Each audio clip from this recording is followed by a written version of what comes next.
Uriol y las montañas sagradas. Érase una vez, hace mucho tiempo, vivía en un gran castillo de Barcelona un joven muy avaro llamado Uriol.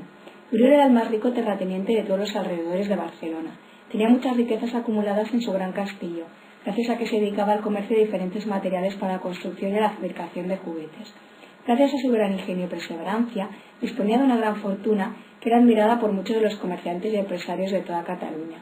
A pesar de que Uriol disponía de mucha riqueza, era un joven muy testarudo y avaricioso, y cada vez quería tener más y más, olvidándose por completo las necesidades de los demás. No compartía sus bienes con ninguna otra persona, ni tan siquiera con sus familiares más cercanos. Era tal su tacañería que ni siquiera por Navidades era capaz de ofrecer limosna ni alguno de sus juguetes que fabricaba al orfanato que estaba situado cerca de donde él tenía su gran castillo. En muchas ocasiones el fraile del orfanato, Jonás, había ido a su castillo pidiéndole algo de limosna, para poder mantener a los diferentes niños huérfanos que él cuidaba en su pequeño orfanato, o para pedirle algún juguete de los que él fabricaba, para poderles ofrecer a los niños en el Día de Reyes. Pero Uriol siempre se negaba en rotundo a ofrecer la más mínima ayuda, y el fraile siempre salía desconcertado pidiéndole a Dios que le perdonara por el alma tan oscura que Uriol tenía. Pero a Uriol no le importaba en absoluto que los niños del fraile Jonás pasaran necesidades, o que no tuvieran juguetes para disfrutar las Navidades. Uriol pensaba que si el resto de personas no habían tenido suerte en la vida, no era problema de él. Pensaba que él podía disfrutar de todo lo que tenía gracias a su esfuerzo personal, y que nadie en su vida le había ofrecido ayuda. Él había labrado solo su prosperidad y su bienestar material a base de trabajo y de constancia, y no estaba dispuesto a prescindir de nada de lo suyo, ya que le había supuesto un gran esfuerzo poder conseguirlo. Cada año partía de viaje para conocer más el mundo, y se enorgullecía cuando comprobaba que no existía nadie en ningún otro país que tuviera más riqueza que él. Siempre intentaba alardear delante de los demás del dinero y de la prosperidad económica que tenía, y no dudaba en demostrar el poder que tenía humillando al personal que trabajaba para él, o que se encargaba de la custodia y limpieza de su gran castillo. Uriol siempre iba solo, acompañado por un séquito de caballeros que le escoltaban y que vigilaban atentamente que Uriol no sufriera ningún accidente o que pudiera ser asediado por ningún indigente o pobre que pudiera encontrarse en su camino. Un día, mientras paseaba con su caballo Fito por sus tierras, vigilando y controlando la producción de los diferentes materiales que se utilizaban para la construcción de juguetes, se le apareció de repente un caballero vestido de negro que parecía pertenecer a una extraña casa real. «Hola, Uriol», dijo el caballero. «¿Cómo osáis dirigiros a mí en ese tono? ¿No sabéis quién soy yo?», dijo Uriol muy enfadado. «Sí, por supuesto, eres Uriol, el señor de estas tierras y el dueño del gran castillo de Pedralbes», dijo el caballero. «Hemos oído hablar mucho de ti en la tierra de donde yo provengo. El rey, a quien yo custodio, siente mucha curiosidad por conocerte, ya que he oído que te consideras el más rico de todo el pueblo», dijo el caballero. «¿Y es así? ¿O acaso lo dudáis, caballero escolta de tu querido rey?», dijo Uriol. «Perdona, ¿de qué tierra venís?», preguntó asombrado Uriol. «Yo provengo de las montañas sagradas, a unos 200 kilómetros de aquí. Mi rey tiene allí su castillo y quiere conocerte, porque considera que sus riquezas son superiores a las tuyas y no le hace ninguna gracia que alguien vaya dándose alardes de algo que no es cierto», inquirió el caballero vestido de negro. «Pero eso no puede ser. Realmente yo soy el más rico y dispongo de muchos bienes materiales. Estoy seguro que las riquezas de tu famoso rey no pueden igualarse a las mías», contestó muy enfadado. «Bien, pues si eso es lo que piensas, sigue con tu ignorancia y prepotencia falsa por el mundo», dijo el caballero negro. Y dicho esto, el caballero se marchó muy rápidamente dejando sorprendido a Uriol, que a partir de ese momento comenzó a darle vueltas a lo que el caballero le había dicho. «¿Será realmente cierto?», pensaba para sí mismo el caballero Uriol. «¿Será posible que exista en el mundo alguien más poderoso y con más bienes materiales que yo?», continuaba meditando. A partir de ese día Uriol no dormía ni descansaba por las noches, inquieto, temiendo que la afirmación del caballero negro fuera cierta. Así que un día ensilló su caballo y se marchó antes de que amaneciera en busca de aquel famoso rey que habitaba las montañas sagradas. Estuvo cabalgando días y noches, sin apenas parar a descansar, totalmente inquieto y preocupado, deseando llegar a su destino y comprobar la falsedad de las palabras del caballero negro. Cuando llegó al comienzo de las montañas sagradas, comenzó a sentirse algo fatigado y somnoliento. Pensó que se debía al largo trayecto que había hecho durante esos días, así que decidió parar a descansar y comer algo antes de iniciar el ascenso por las grandes montañas sagradas. Cuando se dispuso a descansar, comenzaron a sucederse sucesos extraños. De repente las montañas comenzaron a cambiar de color, y diversos sonidos en forma de eco comenzaron a resonar en sus oídos. Enseguida Uriol comenzó a tener diferentes visiones de personas que se le aparecían y le susurraban cosas extrañas al oído. Comenzó a sentir que la tierra vibraba bajo sus pies y una tormenta de viento y hielo comenzó a desplomarse sobre su cabeza. El caballo de Uriol, al ver la tormenta que se avecinaba, huyó aterrado, dejando a su amo desprovisto de alimentos, bebida y de transporte. Aunque Uriol quiso ir tras de él, Fito desapareció muy rápidamente entre los diferentes árboles y le fue imposible alcanzarlo. Uriol se vio solo ante la inmensidad de un bosque plagado de extrañas sombras y ruidos y partió corriendo a la búsqueda de algún lugar para poder descansar y refugiarse de la tormenta. En un extremo de la montaña le pareció ver la entrada a una gruta y decidió pasar allí la noche. Al día siguiente Uriol, cuando despertó, se dio cuenta que continuaban acechándole las mismas sombras y ruidos que el día anterior. Pudo comprobar que el bosque continuaba oscuro y que la tormenta no había cesado. Uriol pensó en quedarse allí otro día más, pero la comida le comenzaba a escasear y necesitaba llegar cuanto antes al castillo del rey del que el caballero negro le había hablado. Así que en cuanto pudo, marchó bosque a través en busca del castillo. Pero algo extraño pasaba, y Uriol no podía encontrar el camino.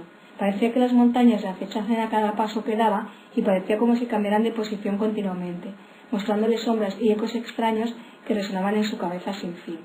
A Uriol le pareció estar volviéndose loco, y pensó que lo mejor sería dar marcha atrás y volver a su castillo. Pero el camino de vuelta parecía haberse borrado por completo, y le fue imposible encontrar el camino de vuelta.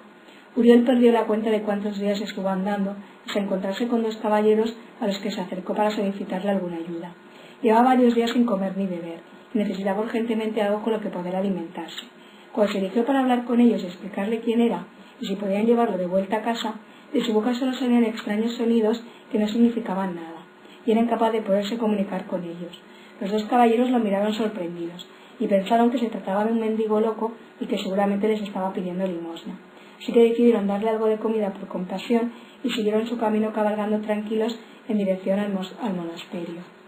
Uriol recogió del suelo la comida que los caballeros le habían ofrecido y decidió seguir a pie el camino que los dos caballeros habían tomado. Pero para desgracia suya el camino se había borrado y la lluvia volvió de nuevo a caer sobre las montañas sagradas. El desespero de Uriol era inmenso y era incapaz de recorrer estos metros sin que las montañas cambiaran de posición y sin que los susurros extraños dejaran de resonar en sus oídos. Día tras día los esfuerzos de Uriol por salir de las montañas eran en balde, ya que cada vez que intentaba hallar el camino parecía estar más perdido entre los matorrales y árboles de las montañas sagradas. Llegó un momento que Uriol ya no tuvo más fuerzas para seguir caminando, y se resignó a quedarse varado en una zona del bosque esperando que alguien se le apareciera y poder pedirle algo de limosna o alguna cosa para comer ese día. Uriol acabó por ceder ante la inmensidad de las montañas, y como si un mendigo se tratase, se acostumbró a pedir limosna como podía a todo aquel que se cruzaba en su camino. Pasaron los días, los meses y los años, y Uriol permanecía retenido en las montañas sagradas. Como pudo, se elaboró un pequeño refugio con las maderas y matorrales que encontró por los caminos, y se adaptó a su nueva vida como ermitaño. Un día de repente se le apareció una pequeña niña negra que parecía haberse perdido por la montaña. La pequeña se le acercó y sigilosamente le preguntó. «Hola, ¿quién eres?», le dijo la pequeña. «Me llamo Uriol», pero de su boca solo salían ruidos horrendos y sin sentido, que eran imposibles de descifrar. «Ah, ¿vives aquí?», continuó la niña. «Yo vivo en el orfanato cerca del castillo de Pedralbes. ¿Lo conoces? Había venido con mi padrino el fraile Jonás a visitar el monasterio que se encuentra a lo alto de las montañas, y no sé cómo me he perdido», dijo la niña. «¿Podrías ayudarme a hallar el camino?». Uriol, a base de gestos, le explicó a la niña que no era capaz de encontrar el camino, que unas extrañas voces resonaban en su interior y que las montañas le cerraban continuamente el paso. La niña no pareció entenderlo, pero muy calmada y serena se sentó al lado de él y se durmió enseguida. Uriol no descansó aquella noche, preocupado por la niña. Pensaba que quizás tendría frío o que necesitaría algo para comer al día siguiente. Así que decidió salir en busca de alimento y algo con lo que abrigar a la niña, mientras se encontraba el camino de vuelta a casa o alguno de sus compañeros notara su ausencia y fueran en su búsqueda. Uriol se pasó toda la noche buscando por los alrededores algunos frutos y semillas para podérselos ofrecer a la niña. Luego poder encontrar algún ropaje perdido en el bosque de algún caballero o extranjero que lo hubiera dejado olvidado por el camino. Cuando comenzó a amanecer, Uriol llegó a su pequeño refugio contento porque ese día tendría algo que ofrecerle a la niña pequeña. Pero cuando Uriol llegó al refugio, comprobó que la niña había desaparecido. Uriol en aquel momento se asustó porque pensó que le había ocurrido algo malo, pero más tarde pudo comprobar que la niña había dejado en su lugar una pequeña vela blanca con una anotación grabada en la cera, que ponía Tibidabo, que significa en latín yo te daré. En aquel momento Uriol recogió la vela y se quedó más tranquilo, pensando que posiblemente alguien había partido en la búsqueda de la niña y que la habían encontrado en su refugio. Aquella noche descansó, pidiendo que a la niña no le hubiera pasado nada, y decidió que al día siguiente volvería a intentar buscar el camino hacia el monasterio, que ella le comentó para comprobar si ella estaba allí sana y salva. Al día siguiente volvió a amanecer con tormenta y lluvia para Oriol, pero de manera instintiva y sin pensárselo dos veces, partió de nuevo en la búsqueda del monasterio, acompañado ahora por la vela blanca que la niña le había dejado. Cuando Oriol encendió la vela, pudo comprobar sorprendido que la llama no se apagaba, permanecía encendida a pesar de la lluvia y de la tormenta. De repente Oriol dejó de percibir los sonidos extraños en su interior y las montañas se abrieron, dejándole paso a través de los árboles formando un camino. Oriol asombrado continuó por el camino, ahora iluminado por la luz de la vela. Enseguida Oriol se adentró por el camino, que le indicaba la luz, y llegó por fin al gran monasterio de piedra labrado en las montañas sagradas. Una vez allí, lo primero que hizo fue dirigirse al centro del monasterio, dar las gracias por haber podido encontrar el camino, y cuando fue a dejar la velita junto al resto de velas que estaban expuestas en el altar como señal de adoración, pudo comprobar que la imagen que se mostraba en lo alto de él era la de una Virgen negra, con un niño en sus brazos. Cuando Oriol se fijó en el rostro de la Virgen negra, comprobó con gran asombro su gran parecido con la niña, que días antes había encontrado por el camino.